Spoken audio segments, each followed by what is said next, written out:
시청자 여러분 안녕하십니까? 오전 10시 반 프레스룸 라이브 최인영입니다. 유한솔입니다. 살아있는 뉴스를 더 깊게, 더 쉽게 전해드립니다. 먼저 오늘의 뉴스 네컷입니다.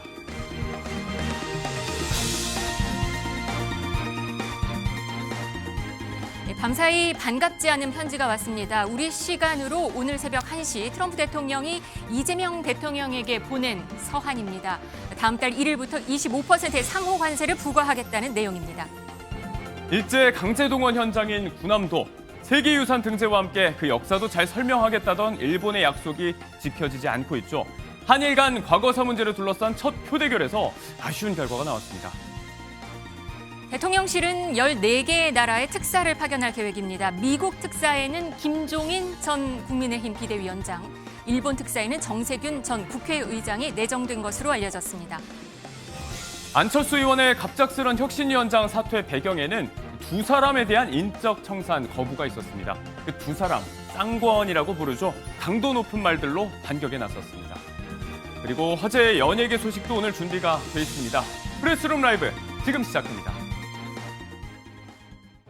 And South Korea's average tariff is 4 times higher. Think of that, 4 times higher. This is happening by friend and foe. Every single country in Asia, what they've done to the United States in trade. And by the way, say anybody is treated as fairly or nicely. Thank you. 88%. Our country and its taxpayers have been ripped off for more than 50 years, but it is not going to happen anymore. We have these beautiful letters that the president has signed. This one is to the president of the Republic of Korea, original signature on that, and these will be mailed. And then here we also have another letter to the Prime Minister of Japan as well. Both countries will be receiving a 25% tariff rate effective on August 1st.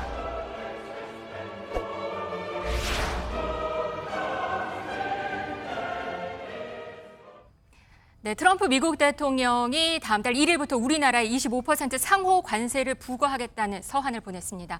네, 석병훈 이화여대 경제학과 교수와 함께 이야기 나눠보겠습니다. 안녕하세요. 안녕하십니까? 네, 앞서 트럼프 대통령이 오늘 새벽 1시에 한 12개국에서 15개국의 나라에 대해서 관세 관련해서 편지를 보낼 거다라고 말했는데 정말 1시가 되니까 SNS에 글이 막 올라오기 시작했습니다. 우리나라가 가장 빨랐어요. 일본과 대한민국이 가장 빨랐는데 시간을 확인해 봤더니 1시 19분이었거든요.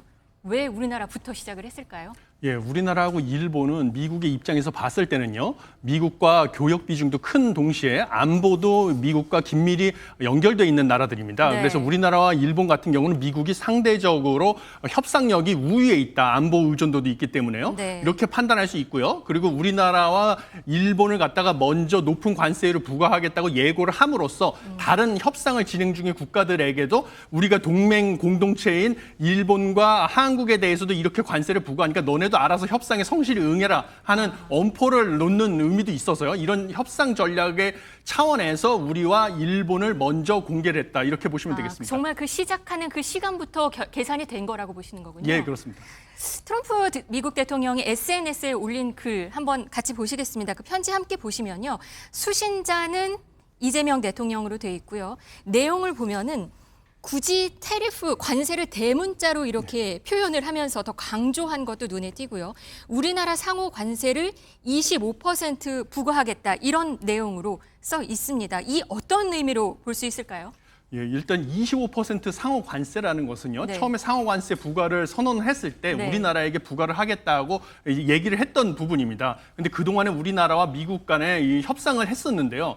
이것에 대해서 조금이라도 관세 인하를 얻어내지 못했다는 것은 그동안의 협상에서 조금의 진척도 없었다. 라는 것을 시사하는 것입니다. 그래서 참 안타까운 점이 있고 앞으로의 협상 과정도 쉽지 않을 것이다 라는 것을 시사하고 있습니다. 그동안 지금 우리나라 상황이 정치 상황이 또 그렇게 녹록지 않았잖아요. 예. 그걸 또 반영을 했기 때문에 또 25%에서 이렇게 나온 것에 대해서는 또 큰 무리, 그냥 뭐 그럴 수 있겠다라고 생각하는 분석도 있거든요. 예, 그런데 뭐 안타까운 것은 이번에 일본과 우리나라의 상호관세율을 발표를 했는데요. 네. 일본 같은 경우는 1%포인트를 올렸거든요. 네. 그래서 우리는 올리지 않은 게 어디냐 이렇게 그 안도다, 평가를 이렇게. 하는 네. 분들도 있는데 네. 사실은 일본과 한국에 대해서 미국이 작년에 상품 무역 적자 규모를 비교해 보면요. 우리나라는 660억 달러, 일본은 694억 달러에 달합니다. 그래서 네. 일본의 무역 적자가 더 큼에도 불구하고 양국 간의 상호 관세율을 동일하게 설정을 했다는 것은 우리가 협상에 있어서 일본보다 좀 성과가 좋지 않았다라는 것을 시사해서 앞으로 남은 기간의 협상에서 좀 더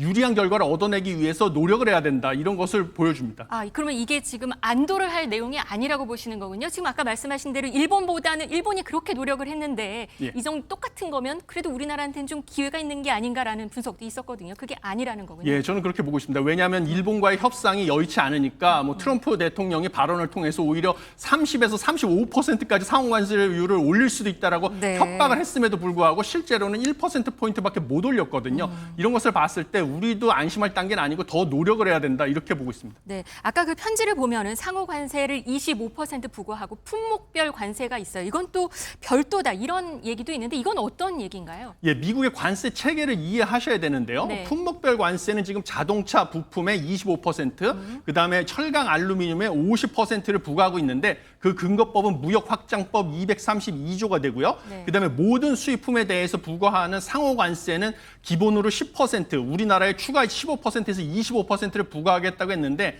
이거는 국가 긴급 경제 권한법에 근거해서 부과하고 있는 것입니다. 그런데 네. 체계가 먼저 품목별 관세를 우선 적용하게 돼 있어서 품목별 관세가 적용되는 자동차 부품이나 철강 알루미늄에는 상호 관세를 추가 적용하지는 않습니다. 그런 의미에서 별도로라고 표시를 한 것으로 보시면 되겠습니다. 네, 그러면 자동차, 철강 이외의 다른 모든 품목에 그렇습니다. 대해서 25%를 부과하겠다. 예, 그렇습니다.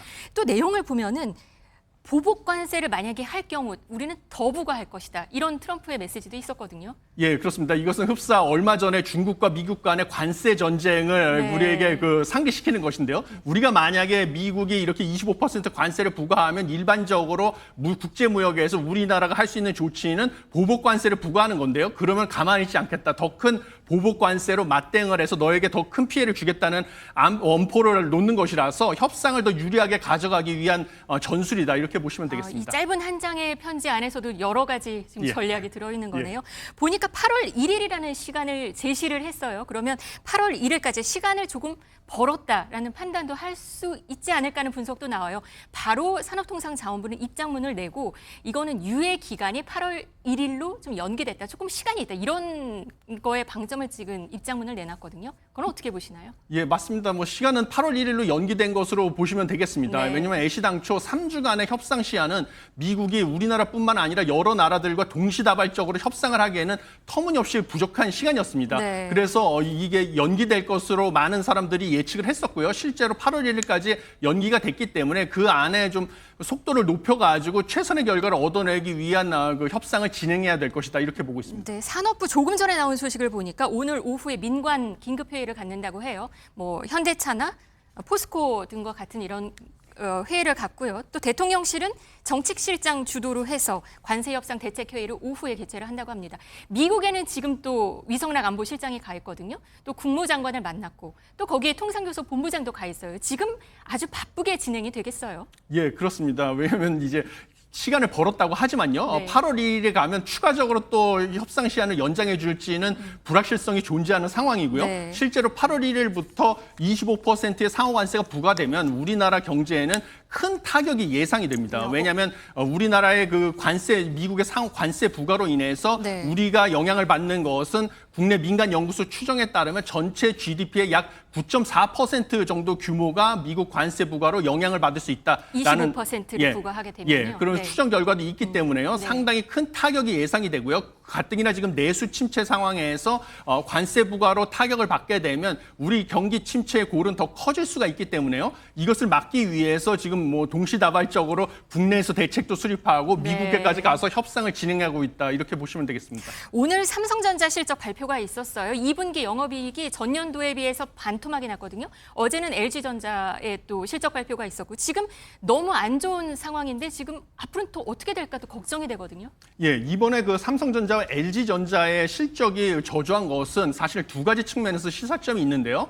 첫 번째는 우리와 미국 간의 이 관세 협상이 중요성을 일단은 보여줍니다. 네. 왜냐하면 LG전자가 이 실적이 크게 안 좋게 나온 것 중에 하나는 미국의 기본 관세 10%를 부과하고 있고요. 지금 일단은 상호 관세 25%를 부과하겠다고 예고했는데 그 중에서 15%만 유예를 했고 10%는 부과하고 있는 것이거든요. 그 결과치인가요? 예, 지금? 그렇죠. 그거의 영향도 있고요. 또 네. 철강 알루미늄에 대한 품목별 관세가 있습니다. 그것은 무려 50%를 부과하는데 LG전자의 가전 제품에 철강 알루미늄이 들어가니까 이것이 LG전자의 생산 비용을 올려서 이 비용 부담 때문에 LG전자의 실적이 안 좋아졌다. 이렇게 보시면 되고요. 그다음에 삼성전자의 실적 부진은 당연히 반도체 수출이 부진한 것이 영향이 있는데요. 이것은 사실은 대중국 수출 통제에 영향도 있습니다. 그러니까 미중의 무역 협상 역시 우리에게도 중요한 영향을 미친다는 것을 명심을 하셔야 되는데요. 왜냐하면 대중 수출 비중과 대미 수출 비중을 합치면 우리 전체 수출에서 차지하는 비중이 무려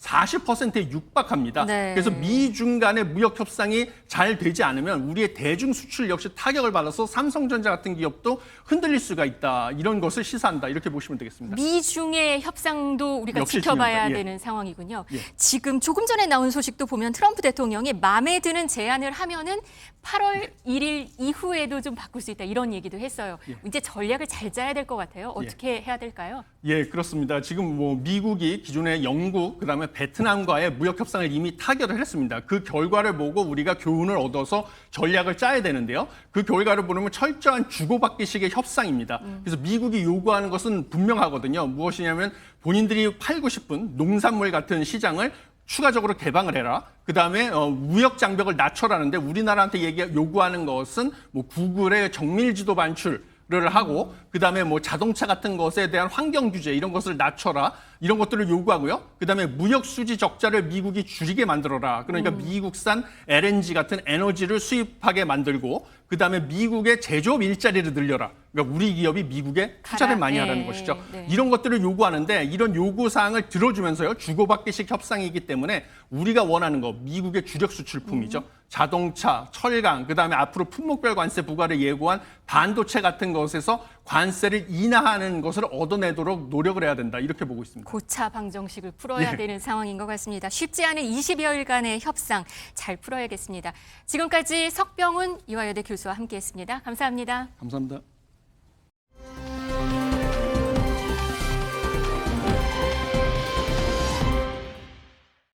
네, 정치권 이슈로 넘어가겠습니다. 강성필 민주당 부대변인, 정광재 국민의힘 대변인 나왔습니다. 안녕하세요. 안녕하세요.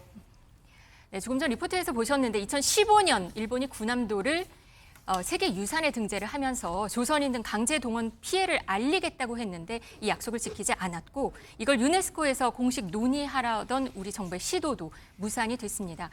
이 일본과의 관계 이거 어떻게 봐야 될까요? 부대변인. 이거 결국 우리가 패했습니다. 일본과 우리나라는 지금 표대결을 하는 그런 상황이었어요.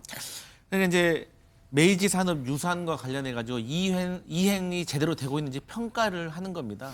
근데 여기에 대해서 이제 제대로 이행되고 있지 않기 때문에 이제 한국이 여기에 대해서 유네스코 문화유산 회의에 정식 안건으로 이것을 채택해 가지고 네. 우리가 논의를 해보자라고 하니까 일본이 이것을 정식 안건으로 채택하기 전에 먼저 양자 간에 협의를 하는 것이 우선이다라고 이제 수정안을 낸 거예요. 그래가지고 여기에 대해서 표결을 붙였는데 쉽게 말해서 한국의 의제 채택에 7개 나라가 찬성을 해주고 반대를 3개 나라 그리고 기권 8개, 무효 8표가 나온 겁니다. 근데 이게 통과가 되려면 11개의 찬성표가 나와야 되는데 쉽게 말해서 저희가 11개의 나라를 설득하지 못한 것이고 네. 일본이 주장했던 것 그러니까 먼저 한국과 일본이 먼저 우선적으로 협의하는 것이 선행돼야 된다라는 주장이 이제 먹힌 거죠. 그러면 이런 상황에서 지금 우리 한국이 해야 될 건 뭐가 있냐면 앞으로도 이제 계속해서 이 문화유산 회의에 저희가 이제 이의를 제기하겠지만 결과적으로 한국을 지지하는 우군을 형성하는 게 사실 미흡했다고 제가 생각을 합니다. 그런데 그럴 수밖에 없는 게 지금 회원국이 21개국이 있거든요. 근데 이게 분담금이라는 게 있습니다. 각 나라마다. 근데 저희 나라가 한국이 유네스코 정기 분담금이 57억, 그러니까 전체의 2.3%예요. 그런데 일본이 전체의 6.9%, 168억 정도를 분담을 하고 있어요. 그렇기 때문에 아무래도 이 유네스코 회원국 간에 어쨌든 일본에게 우호적인 나라가 형성이 된 것 같다. 그러면 지금 사도광산 이슈도 있는데 이것도 그럼 영향을 받을 건가요? 이거 어떻게 해결해야 돼요? 당연하죠. 이게 다 연결이 다 되어 있는 문제이기 때문에 그래서 이제 이 문제를 다시 해결하기 위해서는 우리가 실제적으로 이 뭐 남아프리카 공화국이라든지 아니면 아프리카에 있는 회원국들 그리고 이제 동남아시아에 있는 회원국들을 저희가 개별적으로 설득을 해야 되고 여기에 대해서 이제 ODA 공적 개발 원조라든지 유네스코 사업을 통해서 저희가 우호국을 만들어야 되고 그다음에 이제 두 번째로는 이제 분담금도 조금 확대를 해야 될 필요가 있는 것 같습니다. 그리고 이제 과거 사례를 보면 이 유네스코 회원국 간에 분쟁이 있었던 게 있어요. 그러니까 뭐 2006년도에는 독일하고 폴란드가 사실 아우슈비츠 유산과 관련해 가지고 분쟁이 있었고 또 2014년에도 중국과 대만이 또 분쟁이 있었는데 여기에 대해서도 결국에는 이 외교력이 조금 한몫을 했다고 보여지는데 그럼에도 불구하고 이 두 개의 나라는 나름대로 서로가 조금씩 양보를 해서 잘 해결을 한 사례가 있기 때문에 저희도 이제 일본과의 어떤 협상도 중요하지만 또 우리 한국에서 할 수 있는 실질적인 좀 노력부터 해나가는 것이 필요하다 이렇게 보여집니다. 외교력이 핵심일 것 같은데 이번 투표로 앞으로 유네스코 차원에서 이 군함도 문제 제기는 좀 어렵지 않을까라는 생각이 드는데요. 한일 간 온도차도 있었잖아요. 재확인한 셈이 됐는데 한일 관계에 좀 부담이 될 것 같아요. 어떻게 보세요? 사실 냉혹한 국제 질서 속에서 네. 외교력은 즉 국력과 비례하기 마련이죠. 지금 유네스코에서 이렇게 표결로만 간다면은 단기간에 우리가 일본을 꺾고 우리의 의견을 관철시키기는 상당히 어려울 겁니다. 지금 일본이 얘기하고 있는 양자 협상이 우선이다라고 얘기를 했잖아요. 우리는 그 국제사회를 지렛대 삼아서 일본을 압박해서 그 양자 회담의 결과를 좋게 이끌어내는 게 최선이라고 봅니다. 사실 한일 관계와 관련해서는 이게 우리 국내 정치의 이 정치적 의도로 이용되는 경우가 굉장히 많았거든요. 네. 대표적인 경우가 문재인 정부 시절에 있었던 반일 감정을 조장해서 2020년 총선을 한일전으로 이끌어 가보자 이런 식으로 정치적으로 악용되는 경우가 많았는데 한일 관계는요 사실 윤석열 전 대통령이 계엄과 파면으로 인해서 실패하긴 했지만 정상화시켰다는 측면에서는 상당한 성과로 인정할 수 있는 부분이 있습니다. 그래서 한일 관계는 과거에 발목 잡혀서 미래로 나가지 못하는 우를 범해서는 안 됩니다. 지금 이재명 대통령도 차이를 넘어서 협력 관계 발전을 모색하겠다고 했는데 이게 자칫 본인이 국내에서 정치적으로 위기에 몰렸을 때 다시 반일 감정을 자극해서 정치적으로 본인에게 유리한 쪽으로 이용하려고 하는 그런 유혹에 빠져서는 안 된다는 생각을 갖고 있습니다. 네, 일본과의 관계도 이 정부가 해결해야 할 것이 적지 않아 보이는 상황입니다.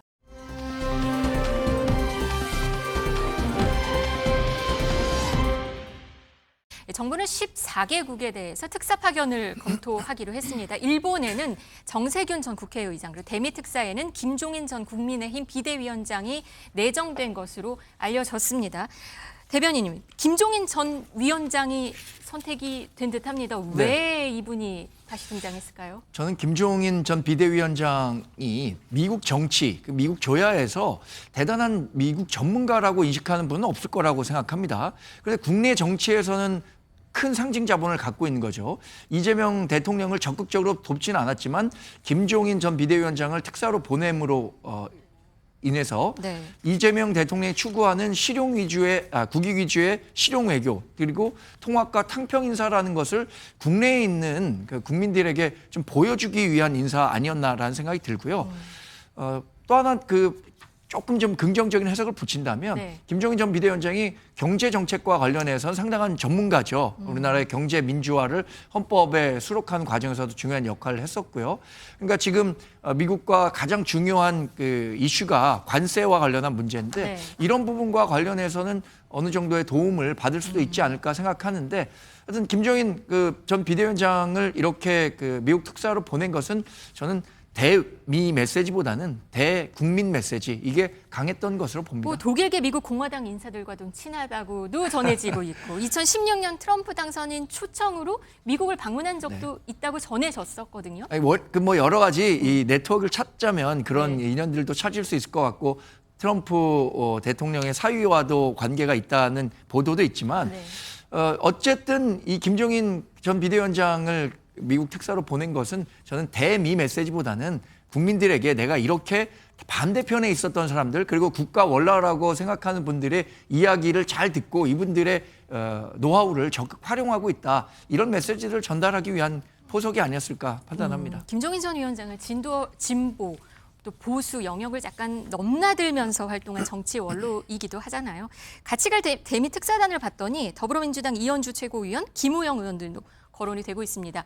아까 대변인이 말씀하신 대로 정말 통합의 메시지를 주기 위해서 이런 결정을 했을까요? 부대변인 어떻게 보시나요? 아니 뭐 일석이조 효과가 있는 건 분명한 사실인데 이제 김종인 전 비대위원장에 대해서 많은 국민들이 이분은 정치인이다라고 생각을 하시는데 사실 이분은 경제학자예요. 그리고 독일에서 이제 경제학 박사를 받으셨고 그다음에 경제 수석을 하셨어요. 과거 청와대에서도.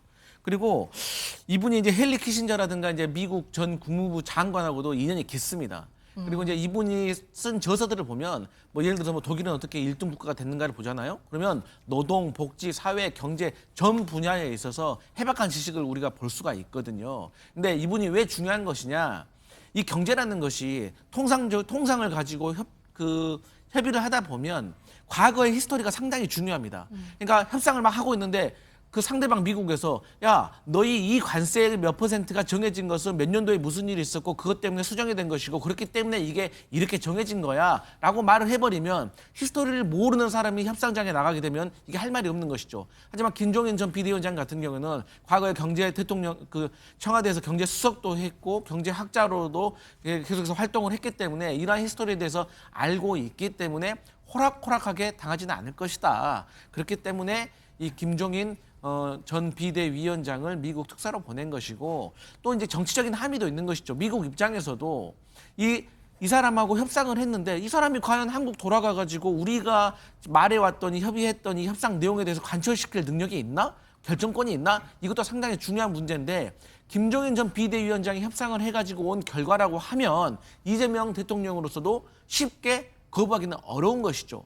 또한 그것을 알고 있기 때문에 또 국민의힘에서도 사실 이 결과에 대해서 상당히 저는 협조적으로 나올 것으로 예상하고 있기 때문에 그야말로 일석이조 효과가 있는 것이 아닌가 그렇게 생각을 해봅니다. 지금 한미 정상회담 이슈가 있거든요. 지금 위성락 실장이 지금 미국에서 가 있고 오늘 아침에 트럼프 대통령이 또 서한을 보낸 이런 상황이에요. 한미 정상회담 지금 조율 중인 것 같은데 어떻게 보시나요? 사실 조율 중인데 네. 벌써 이제 미국에서 어제 이제 편지를 보낸 거 아니겠습니까? 네. 25%의 관세를 부과하겠다. 근데 이걸 8월 1일부터 시행을 하겠다고 했으니까 아직 3주간의 시간이 남아 있는 겁니다. 근데 이제 트럼프가 사실 이재명 대통령과 만나지도 않고 이런 걸 결정했다는 것은 상당히 유감스러운 것이고 우리가 EU라든지 일본이 어떻게 대응하고 있는가에 대해서도 살펴봐야 되는데 EU 같은 경우는 지금 보복 관세 하겠다라고 말하고 있고 일본도 저희하고 비슷한 처지인데 유감을 표명을 했거든요. 네. 결국은 이 외교라는 것이 주고받아야 되는 거예요. 그러니까 우리 같은 경우는 지금 조선업과 관련해 가지고 미국과 협력을 해야 될 부분이 있기 때문에 이걸 지렛대로 잡아야 되는 것이고 현대자동차가 연초에 31조를 미국에다 투자하겠다고 해가지고 트럼프가 백악관 불러가지고 칭찬을 했단 말이에요. 그러니까 이러한 것들에 대해서 어필을 해야 되고 저희가 미국에 아마 24년도, 23년도에 직접 고용만 14,000명을 했고 간접까지 따진다면 10만 명의 일자리를 창출해 줬습니다. 그러니까 이런 것에 대해서 우리도 사실 우리에게 뭐 베네핏을 주지 않으면 우리도 처리할 수밖에 없는 거 아니겠어요? 네.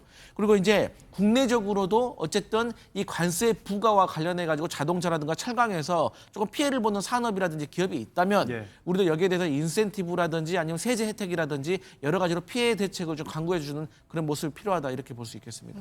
네, 중대한 국면에 각국에 파견되는 특사단의 역할도 저희가 주목을 한번 해보도록 하겠습니다.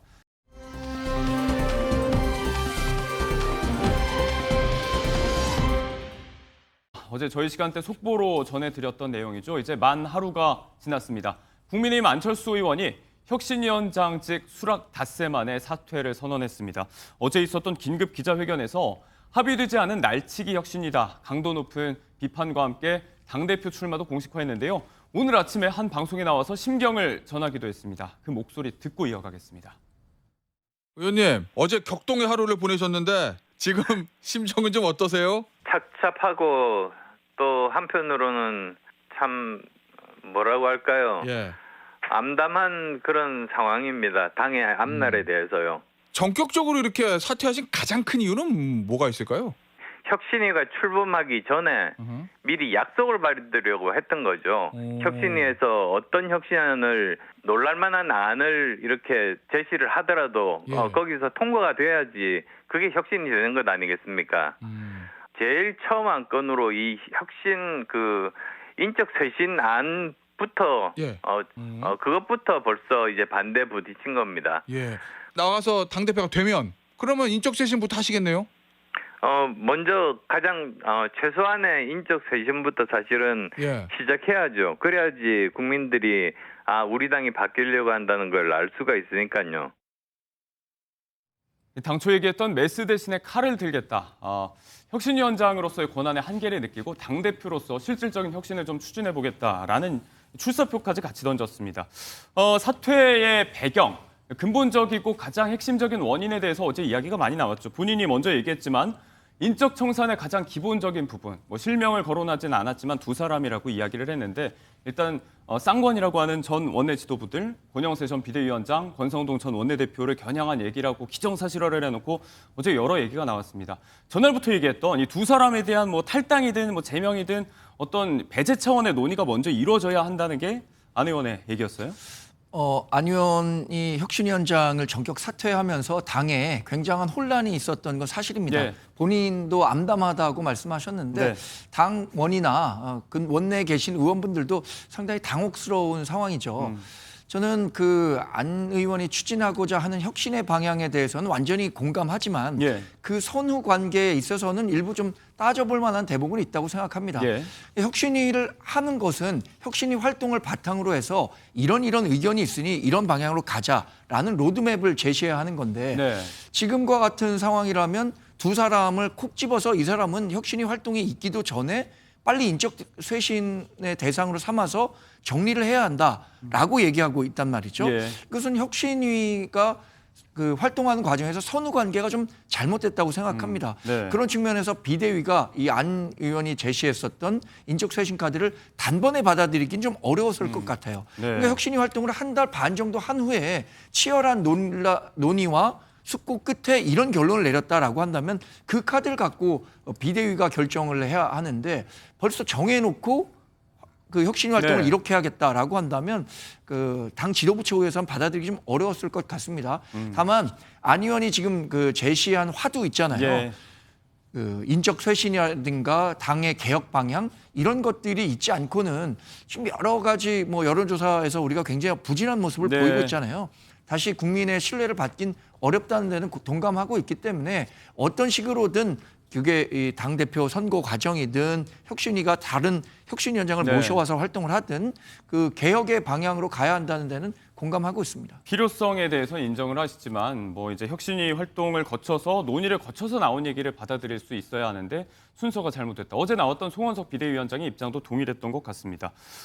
이제 또 그 배경으로 이야기한 게 표면적인 이유가 한 가지 더 있습니다. 어제 있었던 혁신위 인선 발표에 관해서 그 인선도 그렇고 발표 방식에 대해서도 이견이 좀 있었던 것 같은데 일단 안 의원의 이 혁신위원장 사퇴 속보가 터져 나오기 한 20-30분 전쯤에 혁신위 인선 발표 5명에 대한 발표가 있었죠. 각각의 구성원에 대한 이견을 짚어보기 전에 그 방식의 문제.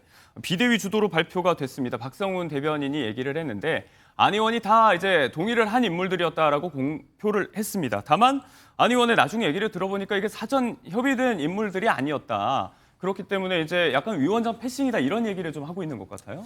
그러니까 이제 안철수 전 혁신위원장이 상당히 순진했던 것 같아요. 아니 기본 아닙니까? 본인에게 누군가 혁신위원장을 제안을 했다. 그러면 혁신위원장 제안 받기 전에 예. 그러면 저희가 정권을 주는 겁니까?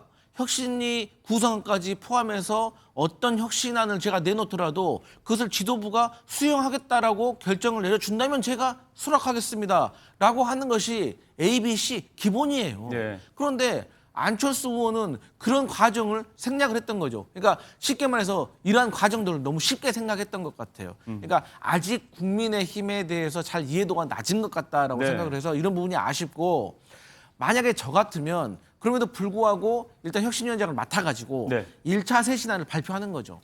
우리가 전당대회 전에 탄핵의 강을 건너야 되고 네. 탄핵의 강을 건넌다는 것은 뭐 탄핵 심판 도중에 어떤 구구 집회에 참석해가지고 우리 당에 잘못된 시그널을 줬던 사람들에 대해서 출당 조치하고 네. 또 대선 국면에서도 뭐 말도 안 되는 어떤 후보 단일화를 강행했던 사람들에 대해서 우리가 당무 감사를 통해서 우리가 진실을 밝히고 또 거기에서 책임져야 될 사람들은 또 출당을 시키겠다. 그래서 우리가 당명까지 서로 바꾸겠다. 전당대회에서 요 정도를 먼저 발표를 하고 나서 그걸 안 받으면 난 그럼 더 이상 못하겠다. 이게 혁신의 전부다. 네. 라고 저는 사퇴를 하고 그때 이제 전당대회에 출마하는 것이 맞는데 이러한 것들을 뭔가 좀 흐지부지하는 이런 모습들이 조금 미약했다. 보기 안 좋았다. 이런 생각합니다. 조금 급했다고 보시는군요. 혁신안의 골자가 먼저 나왔으면 좋았겠다. 명분상으로. 인선에 대한 이야기를 조금 더 해보자면 안철수 의원은 이제 5명의 면면에 대해서 모두 협의가 된 인물들이 아니었다라고 얘기를 했습니다. 공감대가 이제 비대위와 함께 있었던 인물이 최영두 의원을 비롯해서 한 3사람 정도, 나머지 2명에 대한 이견이 좀 있었던 것 같고 여기에 더해서 5명 발표니까 이제 2명이 모자랐는데 여기에 당초에 안 의원이 원했던 건 이재영 당협위원장이라든지 박은식 전 비대위원 같은 사람들인데 이 부분이 이제 제명이 됐다. 이재영 당협위원장도 그렇게 얘기를 했어요. 비대위가 자신들만 이렇게 콕 빼낸 건 명백한 의도가 있는 것이다. 이런 차원의 반발인데요. 어제 있었던 안 의원의 혁신위원장 사퇴 과정을 보면요. 어느 일방이 완전히 잘못했다라고 보기는 어려울 것 같습니다. 예. 조금 전에 말씀드린 그 인적 쇄신과 관련해서는 안철수 의원이 선후 관계를 좀 잘못 잡아서 안철수 의원이 잘못한 부분이 있다면 그렇게 말씀하셨죠. 이 혁신위원이 인선과 관련해서는 네. 당 지도부에서도 조금 잘못한 부분이 있는 것 같아요. 네. 혁신위원장을 안철수 의원에게 맡겼다면 안철수 의원이 생각하고 있는 사람들과 일할 수 있는 기회를 줬어야 한다고 생각합니다. 네. 그래야 혁신위원장을 맡은 사람으로서의 역할을 할 수 있다고 판단하기 가능하기 때문이죠. 그렇다면 안철수 의원이 생각했었던 박은식, 이재영 2분 정도는 네. 혁신위원회 포함시켜서 이왕 그 안철수 의원에게 그 메스를 들도록 했다면 전권 줬어야지 수술실에 들어간 의사에게 뒤에 있는 다른 사람이 이래라 저래라 얘기할 수는 없는 거잖아요. 네. 그런 측면에서는 지도부가 혁신위원회 구성과 관련해서는 안철수 의원의 얘기를 조금 더 배려해서 많이 들어줬어야 하는 것 아니겠는가라는 예. 아쉬움은 있습니다.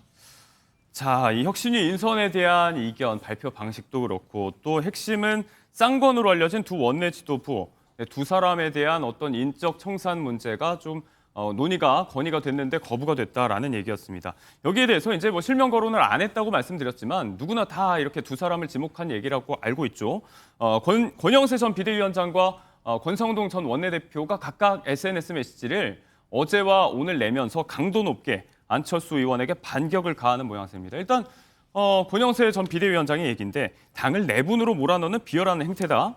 본인 이익 추구를 마치 공익인 양 좀 몰아세우고 있다라고 이야기를 하고 있고 권 전 원내대표의 이야기도 비슷합니다. 일신 영달을 위해서 당 혁신을 스포트라이트 삼는 것 자체가 혁신의 대상이다라고 좀 강도 높게 비판을 했습니다. 대변인님. 뭐 논란의 중심에 있는 분들이잖아요. 권성동 전 원내대표와 권영세 전 비대위원장. 박은식 위원장이 이런 얘기를 페북에 썼더라고요. 두 사람에 대한 책임을 자신은 묻고 싶은 생각이 없었다. 예. 왜냐하면 당이 굉장히 어려운 과정에서 자칫 분당이 될 수도 있는 상황인데 위기 관리를 나름대로 잘했다는 긍정적인 측면을 평가한 면이 있더라고요. 네. 저도 당시에 뭐 지도부의 대변인으로 있었습니다만 위기 관리와 관련해서 이 두 사람이 완전히 다 잘못했다. 이 부분을 책임을 물을 수는 없다고 생각합니다. 예. 다만 그 정당 민주주의의 근간을 흔들 수 있다고 판단되는 그 김문수 후보를 한덕수 전 총리로 바꾸려고 했었던 것과 관련해서는 일정 부분 책임을 져야 한다는 생각은 갖고 있습니다. 네. 근데 이렇게 논란의 중심에 있는 분이 비판을 받으니까 바로 또 반격의 메시지를 내는 것보다는 잠시 소나기를 피한다는 생각으로 네. 침묵하고 계셨다면 더 좋지 않았을까라는 시점이 좀 개인적인 아쉽군요. 생각은 갖고 있습니다. 네. 어느 시점에 어떤 메시지를 내건 간에 갖고 있는 생각이 좀 명확해 보이긴 합니다. 구주류 입장에서는 이제 혁신이라는 이름을 내걸고 사익을 추구하는 세력이 있다. 약간 이제 김용태 전 비대위원장이 혁신안을 내놨던 배경도 좀 같이 비판을 한 측면이 있는데 여기에 대해서 구주류를 두고 허울뿐인 혁신 호소인들이다. 이런 이야기들이 좀 큰 틀에서 맞서고 있는 것 같습니다. 당 내부엔 이런 비판이 있죠. 안 의원의 이번 혁신위원장 사퇴가 사실은 원래부터 맡을 생각이 별로 없었는데 당대표 출마를 위해서 본인을 좀 띄우기 위한 전략적인 노림수였다. 이렇게 보고 있는 시각도 있는 것 같거든요. 사람의 마음속에 안 들어가 봐서 그 진실을 어떻게 알 수는 알겠느냐마는 없겠죠. 그래도 이제 뭐 안철수 의원이 지금까지 해왔던 어떤 길들을 보면 그렇게 막 전략적이고 막 이렇게 뭐 머리 회전을 굴리는 사람은 아닌 것 같아요. 예. 그렇기 때문에 저는 이제 그건 너무나도 이제 무리한 추측이라고 생각을 하고 다만 아쉬운 것은 안철수 혁신위원장을 이렇게 비난하기 전에 네. 저는 국민의힘 구성원들이 조금 먼저 스스로 책임지는 분들이 한 분이라도 있었다면 얼마나 좋았을까. 그러면 지금의 이런 상황은 안 일어났을 겁니다. 그러니까 쉽게 말해서 서로 책임을 지려고 하지 않기 때문에 누군가는 책임져야 된다는 비난과 비판이 나오는 것이기 때문에 이런 혁신안까지 나오게 되는 건데 네. 과거 민주당에 보면은 친노가 패족이 됐다고 할 만큼 사실 과거에 친노 세력들 중에서 일선 후퇴를 많이 했습니다. 네. 그래서 이제 그때 당시에 민주당의 어떤 안 좋았던 상황이 정리가 됐거든요. 예를 들어서 그때 이해찬, 한명숙, 이광재, 안희정, 서가본, 이강철 그야말로 노무현 대통령을 오랫동안 모셔왔던 보좌관 측근들 그리고 같이 정치를 했던 동지들 이분들이 다 일선 후퇴를 함으로 인해서 네. 그때 어떤 갈등들이 봉합되고 상황이 달라졌거든요. 마찬가지로 지금의 국민의힘도 저는 최소한 한두 명이더라도 본인 스스로 조금 내려놓는 모습을 보이면 정말로 지금의 국민의힘의 갈등과 혼란이 저는 많이 잦아들 거라고 생각을 합니다. 근데 네. 단 한 명도 책임을 지려고 하지 않기 때문에 지금의 상황이 더 꼬이는 것 같다 이렇게 보여집니다. 이런 부분들에 대해서 이제 강성표의 부대변인처럼 외부에서 보기에 이런 부분들이 지금 국민의힘의 현주소고 어떤 만성적인 부분이다라고 지적을 하는 사람도 있습니다. 개혁신당의 이준석 의원이 안철수 의원의 이런 결정에 있어서 어느 정도 한계를 느꼈을 것이다. 본인도 당대표 혁신이 다 해봤지만 이렇게 큰 운동장에 30평짜리 공간 따로 그어놓고 그 안에서만 혁신하라는 주문을 계속 받으면서 한계를 느꼈기 때문에 더 큰 도전에 나서려고 하는 것이다라고 평가를 하면서 어느 정도는 좀 응원하는 것 같은 뉘앙스도 좀 보여요. 지난 대선을 계기로 안철수 의원과 이준석 의원의 관계가 굉장히 좋아진 것 같습니다. 저도 이준석 의원이 낸 메시지와 뭐 뜻을 같이 하는데요. 안철수 의원이 기왕 혁신위원장으로 본인이 생각하는 혁신과 개혁을 추진할 수 없다면 네. 본인이 직접 권력을 쟁취해서 그러니까 당대표 선거에 나가서 당선이 되든 되지 않든 간에 본인이 가진 뜻을 갖고 네. 당원들로부터 평가를 받을 만한 이유가 있다고 생각합니다. 자신이 그 쟁취한 권력과 네. 혁신위원장처럼 주어진 권력 그 자리는 권력을 행사하는 데 있어서 큰 차이를 보일 수밖에 없죠.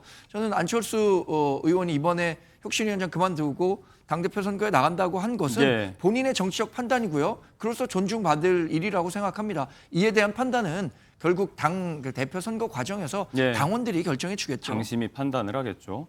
자, 자연스럽게 지금 8월 중순에 예정이 돼 있는 전당대회 쪽으로 지금 당대표 출마 얘기하면서 관심이 옮겨지는데 그렇다면 이제 혁신위원회는 이대로 좌초하는 것인가? 전당대회 뒤로 혁신이 미뤄지는 것인가? 아니면 흐지부지 되는 것인가? 여러 전망들이 나오고 있는데 송원석 비대위원장이 여기에 대해서 오늘 아침에 간단하게 이야기한 게 있습니다. 일단 듣고 오겠습니다. 네, 회의 시작하겠습니다. 어제 안철수 혁신위원장이 사퇴를 했습니다. 당의 변화와 쇄신을 바라고 계신 당원 동지들과 국민 여러분께 혼란을 드려서 송구하다는 말씀을 다시 한번 드립니다. 조속한 시일 내에 신임 혁신위원장을 모시고 당의 쇄신을 이끌 혁신위원회를 출범시키도록 하겠습니다. 어제 사태에서는 간단하게 정리를 마쳤고 혁신위원장을 얼른 새로 모셔서 출범시킨다. 혁신위원회 혁신 더 이상 지체할 뜻이 없다를 좀 분명히 했던 것 같습니다. 일단 당대표 출마는 안철수 의원, 조경태 의원 제외하고는 직접적으로 나온다고 지금 말한 사람이 없으니까 그 전망은 나중으로 좀 하고 혁신은 어떻게 되는 거예요 도대체?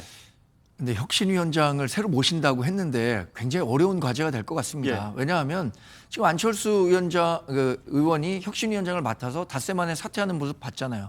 혁신위원장으로서 할 수 있는 권한 행사가 굉장히 제한적이라면 외부 인사든 내부 인사든 그 역할을 흔쾌히 수락하려고 하는 사람이 나타날까라는 부분에 대한 걱정은 있습니다만 독이 든 그럼 선배라고 많이 표현하더라고요.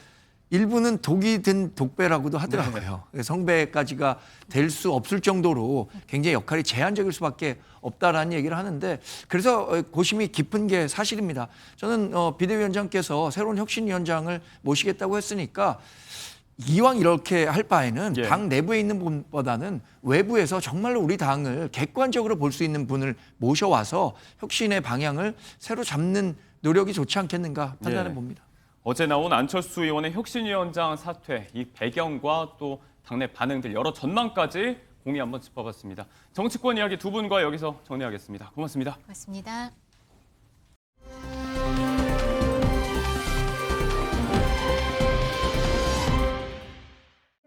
눈치를 좀 많이 보는 편이에요. 근데 이제 좀 그만 보고 싶은 것 같아요. 그만 보고 싶어요. 눈치를 보는 게 힘든데 이제 눈치를 자꾸 봐야 되는 어떤 환경 속에 있었던 것 같아요. 그러면서 이제 최근에 좀 살면서 이제 이런저런 일들을 겪으면서 좀 뭔가 내 삶이 내 뜻대로 되는 게 아니구나라는 걸 조금 많이 느꼈어요. 뭔가 나한테 일어나는 일들을 내가 선택을 할 수가 없구나. 조금 그러면서 제 삶에 대해서 뭔가 이렇게 통제를 하고 싶은 그런 마음이 그냥 자연스럽게 많이 내려놔진 것 같아요.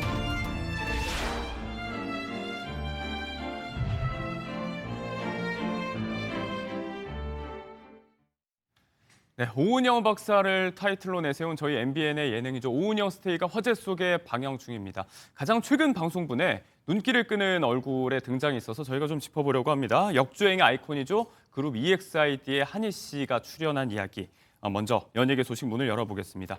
임주혜 변호사, 최정아 대중문화 전문기자, 박진아 아나운서 세 분과 함께합니다. 어서 오세요. 안녕하세요.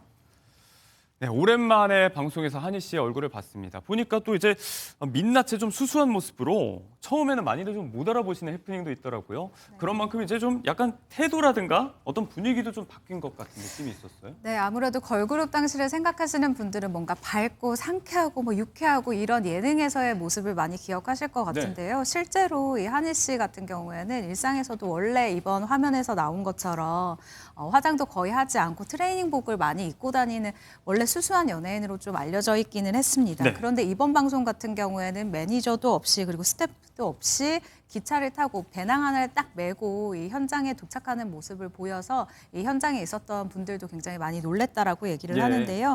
조용히 이렇게 문을 열고 등장한 한희 씨 웃으면서 인사를 건넸지만 사실 이 얼굴을 보시면 알겠지만 어느 정도 좀 긴장된 모습도 보이고요. 예. 좀 복잡해 보이는 이 마음 상태도 엿볼 수 있는 상황인 것 같습니다. 네. 자기소개하면서 이제 본인의 본명이죠. 안희연입니다 해도 반응이 없어가지고 연예인입니다 하고 나니까 이제 좀 반응이 좀 나오기도 했었는데 그도 그럴 게 정말 그룹 활동 말고도 폭넓은 행보로 사랑을 많이 받아왔다가 최근에는 활동 중단의 기간이 좀 있었죠. 네, 작년에 어떤 사건 때문에 그런 일이 있고 나서 한희 씨는 사실상 모든 활동을 중단해 왔습니다. 네. 예능 프로그램이라든지 출연했던 출연진으로서 자진 하차를 하는 모습도 보였는데요. 또 작년 8월이 EXID 가수로서 데뷔한 지 12주년이 되는 해였습니다. 멤버들과 자축 파티도 할 법한데 네. 이를 따로 하진 않았고요. 또 팬들과의 소통도 자제하는 모습을 보여왔습니다. 사실상 한 8개월 정도 활동을 중단했다라고 봐도 무방한데요. 네. 최근에 올해 3월 달에 EXID 멤버들과 함께 예능 프로그램 무대에 선 바 있고요. 네. 이번에 홀로 방송에 자신의 이야기를 하러 나온 건 1년 만의 일이라고 볼 수 있겠습니다. 8달 정도만이라고 했는데 실제 체감된 기간은 더 길게 느껴지는 네. 것 같아요. 오랜만에 또 얼굴을 볼 수가 있었는데 그 배경 중에 하나가 이제 공개 연애 중인 남자친구 양재용 씨의 병원을 둘러싼 논란 이런 부분이 꼽히기도 하고 일단 작년 9월에 결혼을 할 예정이었는데 이것도 지금 무기한 연기가 돼 있는 상태인 거죠, 변호사님? 그렇습니다. 사실 공개 연애 중이던 남자친구 이제 양재용 씨의 의료 사고 논란이 있었죠. 네. 그 이후에 지금 무리하게 결혼을 이제 추진하기보다는 좀 사건이 잠잠해질 때까지 무기한 연기한다. 그러니까 결혼을 안 하겠다는 게 아니라 네. 연기 상태임을 다시 한번 밝혔습니다. 그 이후로 이와 관련해서는 다시 뚜렷한 입장이 나오거나 하고 있지는 않은 것 같습니다. 이런 뭐 구체적인 사안들을 본인이 방송에서 직접 언급한 건 아니었지만 최근 본인의 심경 얘기를 좀 전하면서 뭐 이런 일들 때문인가라고도 추측을 해볼 수 있을 부분이 있었던 것 같습니다. 좀 많이 우울했다고 얘기를 하더라고요. 사실 예고편부터 굉장히 화제를 모은 방송이기도 했습니다. 한희 씨가 처음으로 내가 우울감 같은 걸 크게 느꼈다라고 얘기를 하면서 네. 이렇게는 더 이상 살 수가 없었고 과한 부담감에 도망가고 싶었다. 주변에서는 왜 굳이 가시밭길을 가려고 하냐라는 이야기로 예고편부터 굉장히 큰 화제를 모았는데요. 네. 이번 방송에서는 이 내면의 이야기를 꺼내기도 했습니다. 사전 인터뷰에서 이런 얘기를 했어요. 연예인을 워낙 일찍 시작해서 계약 기간이 끝날 때쯤에는 이 사회생활을 하는 것을 좀 잘 몰랐다라는 거예요. 네. 스스로에 대해서 우물 안의 개구리였다라고 표현을 하기도 했었고요. 또 자신의 성향에 대한 질문이 나오니까 네. 내가 사실은 눈치를 좀 많이 보는 편이다. 그런데 이제는 그만 보고 싶다. 내 삶이 왜 내 뜻대로 되지 않는지에 대해서 고민했고 반복되는 일 사이에서 이 네. 통제를 하려는 이 마음을 많이 내려놨다. 그렇게 살아도 되지 않을까라는 마음을 먹었다라고 조심스럽게 이야기를 하기도 했습니다. 네, 앞선 남자친구의 사고 논란, 의료 사고 논란과 관련해서도 그렇고, 뭐 결혼과 관련해서도 이제 왜 자꾸 가시밭길로 가냐 이런 이야기들을 자꾸 듣게 되는데 굉장히 부담이었다는 토로도 있었고요. 활동 중단 기간 동안 여러 가지 생각들을 좀 하고 나온 것 같습니다. 이렇게 최근 방송을 통해서 본인의 감정을 좀 솔직하게 털어놓으면서 대중 앞에 서게 됐는데 이게 어제 방송이었어요. 누리꾼들의 반응이 좀 나온 게 있을까요, 박진아 네, 아나운서? 방송이 나가고 나서 오랜만에 방송에 화면에 비춘 한희 씨의 모습을 보고 모두들 반가워했는데요. 또 응원의 말도 아끼지 않았습니다. 예. 팬들은 이렇게 방송에 나와서 자신의 이야기를 털어놓는 게 쉽지 않은데 참 용기 있다. 또 잘 버텨주고 있는 것 같아서 고맙다라면서 팬들은 한희 씨를 다독여줬습니다. 네. 이제는 하고 싶은 거 하면서 살길 바란다라면서 앞날을 응원해주기도 했는데요. 한희 씨 방송에서 늘 밝고 에너지 넘치는 모습이었잖아요. 다시 되찾으시길 바라겠습니다. 어떤 불의의 사건, 사고, 뭐 논란, 어떤 책임이 있었다면 명백히 밝혀지고 또 책임도 물어야겠지만 의도치 않게 또 이런 일을 내 일로 받아들여야 하는 거, 감내해야 되는 게 또 혹자는 연예인의 숙명이라고 이야기를 많이 하죠. 다만 뭐 아직은 결혼을 하지도 않았고 연인으로서 곁에 있는 건데 이런 부분들을 다 받아들이고 사는 거 참 쉽지만은 않겠다라는 생각도 듭니다. 네, 응원하는 목소리도 많다고 하니까 네, 새겨 들으시면 좋을 것 같습니다.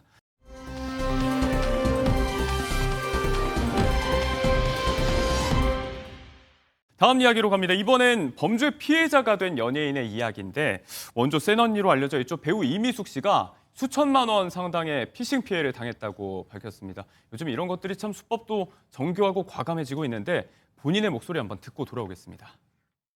내가 그때 이거 한번 피싱 당했을 때가 피싱 당하셨어요? 아우 통장 털려갖고 뭐니 이거 해갖고 한 5, 6천만 원 날라갔어. 카드가 여기 심어져 있잖아. 옛날에 그 카드 심어져 있는 걸 다 결제를 한 거야. 4시간 동안.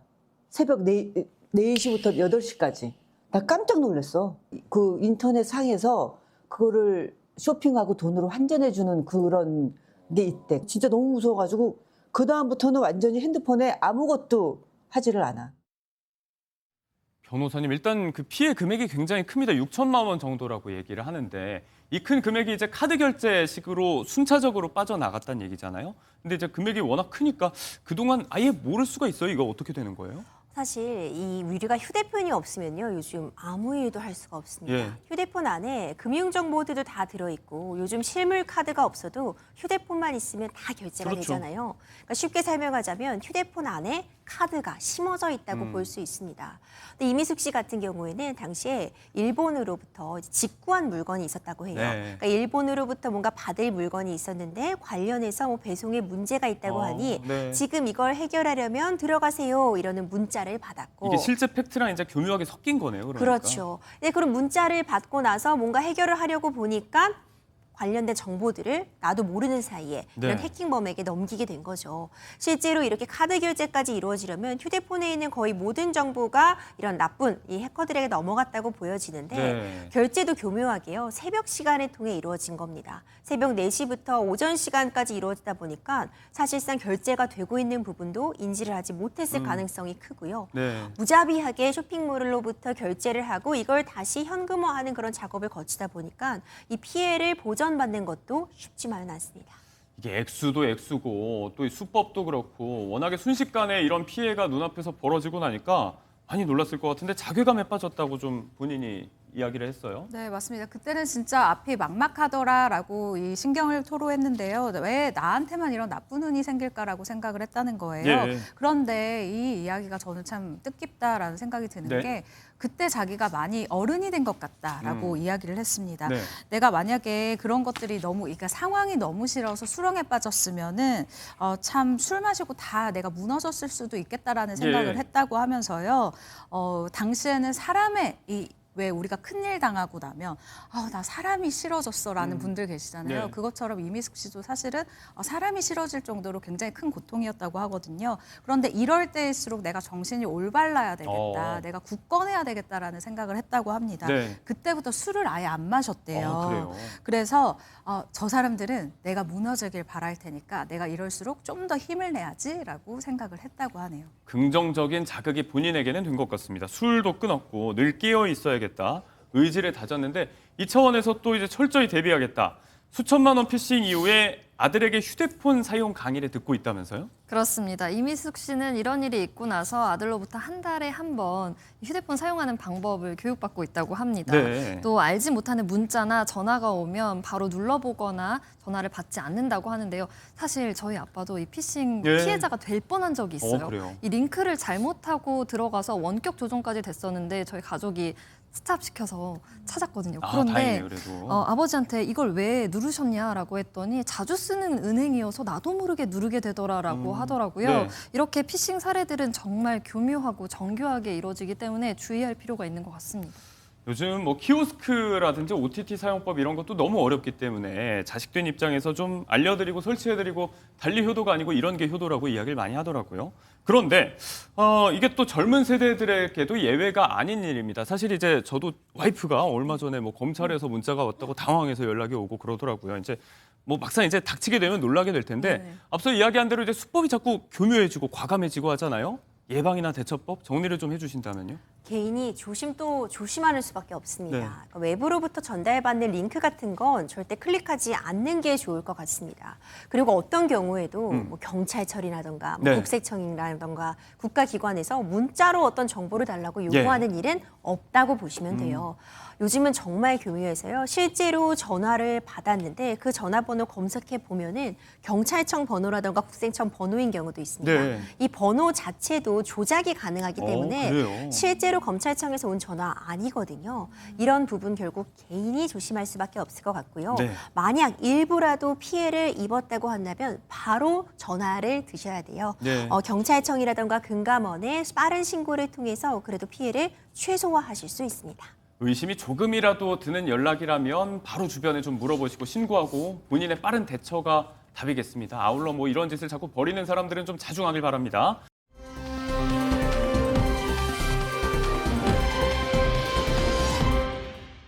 자, 저희 예능에서 화제를 모았던 또 한 분이 있습니다. 가수 송창식 씨가 오랜만에 얼굴을 비췄는데 가슴으로 낳은 아들, 딸이 있다. 본인의 입양사를 둘러싼 가족 이야기를 밝혔습니다. 일단 이 이야기 좀 해보자면 아내의 쌍둥이 언니가 있다고 합니다. 처형인 셈인데 이제 똑같이 생긴 쌍둥이 언니가 있어요. 이 처형 덕분에 이 사랑스러운 두 아이를 입양하게 됐다고 밝혔는데 이거 무슨 얘기인가요? 일단 송창식 씨 같은 경우는 일단 지금의 아내분과 사이에서 아들이 한 명 있고요. 또 가슴으로 낳은 딸 그리고 아들이 있습니다. 네. 입양을 2명을 한 거죠. 이 입양사에 대해서 이야기를 한 게 이 미국에 있는 쌍둥이 처형이 한국 아이를 입양을 하겠다라고 과거에 얘기를 했었대요. 그래서 한국에서 여자아이를 이제 찾았었는데 아이를 데리고 가기 전에 미국에 그냥 가는 것보다 처형이랑 내 아내가 얼굴이 똑같이 생겼으니까 쌍둥이니까. 한국에서 좀 얼굴을 익혀놓으면 좋겠다라고 생각을 했대요. 그래서 우리 집에 데리고 왔는데 네. 법이 바뀌었습니다. 아이고. 그래서 한국에서 미국으로 입양을 보내는 게 그때부터 불가가 됐었던 거예요. 네. 그렇다고 해서 아이를 다시 보낼 수는 없으니 그래 우리가 키우자라고 해서 입양을 결정했다라고 하고요. 네. 송창식 씨 같은 경우에는 이제 또 막내 이 아들에 대한 이야기를 합니다.